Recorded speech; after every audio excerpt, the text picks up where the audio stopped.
बहुत पुराने समय की बात है। एक राजा की 7 बेटियां थी।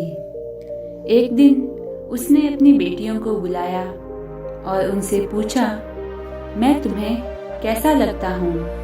बड़ी बेटी ने कहा, आप मुझे मीठे लगते हैं। दूसरी से पूछा तो उसने भी यही उत्तर दिया। फिर तीसरी, चौथी, पांचवी और छठी से पूछा। उन्होंने भी यही बात दोहराई। किसी ने गुड़ की तरह, किसी ने शक्कर की तरह, किसी ने शहद की तरह, किसी ने मिश्री की तरह पिता को मीठा बताया।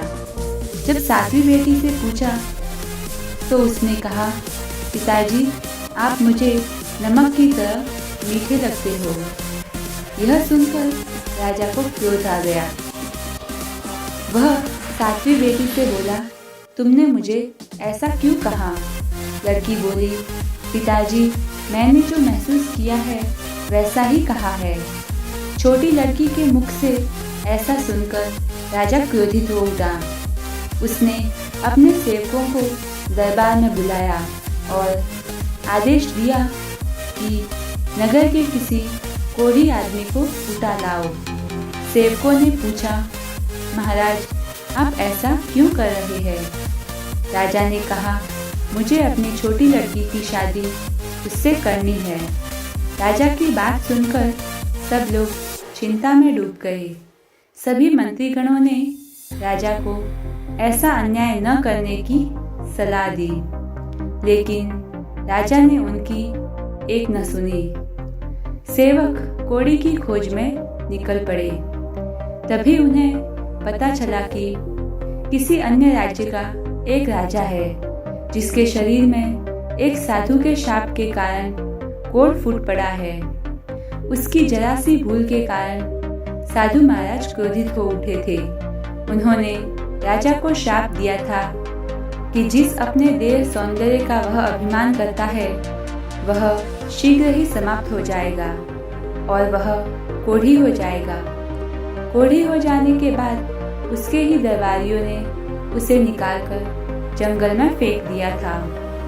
सेवकों ने कोढ़ी राजा को जंगल से ढूंढ निकाला और उसे उठाकर अपने राजा के राज दरबार में ले आए।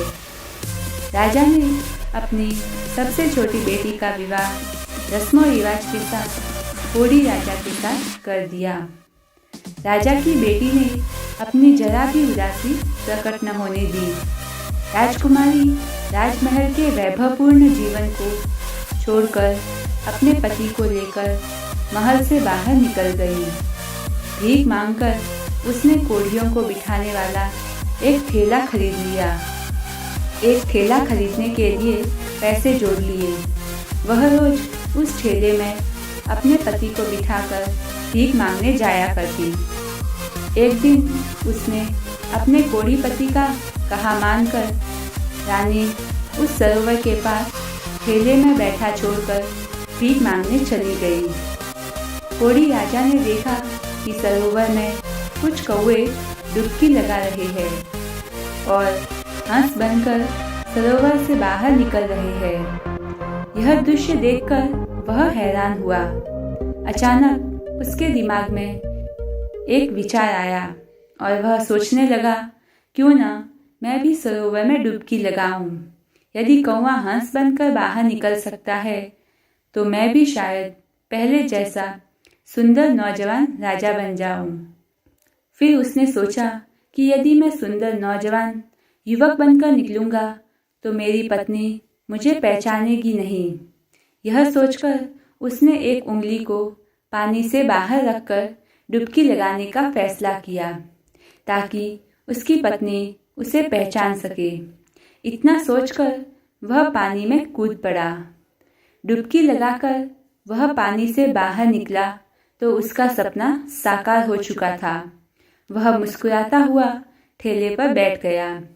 रानी जब काम से वापस आई तो उसने देखा कि उसके पति के स्थान पर एक सुंदर नौजवान ठेले पर बैठा हुआ उसकी ओर देखकर मुस्कुरा रहा है।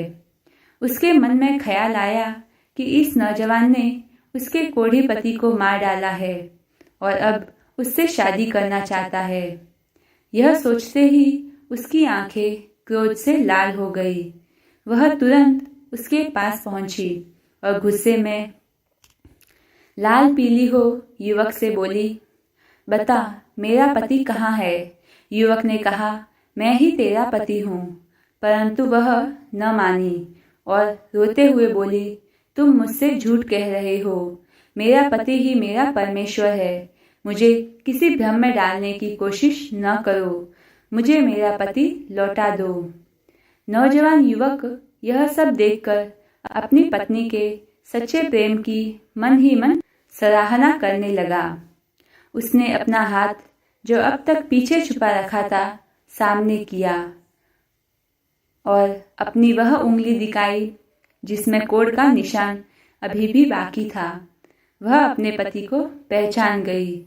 इस चमत्कार को देखकर रानी के आश्चर्य तथा खुशी का ठिकाना न रहा। रानी ने हाथ जोड़कर प्रभु को धन्यवाद दिया।